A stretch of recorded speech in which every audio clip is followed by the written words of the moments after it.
7 দফা দাবিতে চুয়াডাঙ্গায় ইট প্রস্তুতকারক মালিক ও শ্রমিকরা বিক্ষোভ ও স্মারকলিপি পেশ করেছেন।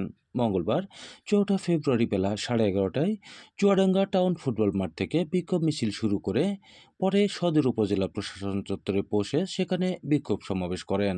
এ সময় ইট প্রস্তুতকারক মালিক ও শ্রমিকরা 7 দফা দাবিতে সদর উপজেলা নির্বাহী কর্মকর্তার মাধ্যমে প্রধান উপদেষ্টা বরাবর স্মারকলিপি পেশ করেন। উল্লেখ্য, 7 দফা দাবিতে চুয়াডাঙ্গা সদর উপজেলা সহ আলমডাঙ্গা, দামুড়হুদা ও জীবননগর উপজেলায় একই সময়ে বিক্ষোভ মিছিল ও স্মারকলিপি প্রদান করা হয়। স্মারকলিপি প্রদানকালে উপজেলার ইট ভাটা মালিক সমিতির নেতৃবৃন্দ ও শ্রমিক নেতৃবৃন্দ উপস্থিত ছিলেন।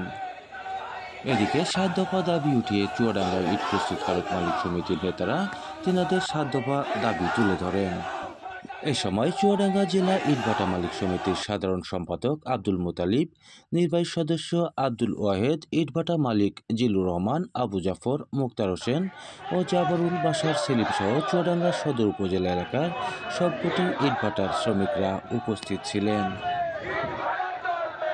প্রতিকূলতার মধ্য দিয়ে ইট ব্যবসা পরিচালনা করে আসিতেছি। দেশের রাস্তাঘাট, ঘরবাড়ি সহ সকল অবকাঠামো নির্মাণে ব্যবহৃত ইট সরবরাহ করে থাকি।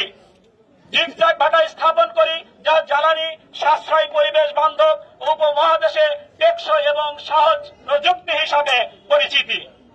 বর্তমানে প্রযুক্তিগত উন্নয়নের ফলে দেশে এখন ইট ভাটা সমূহ মাত্র 5 থেকে 10% বায়ু দূষণ করছে।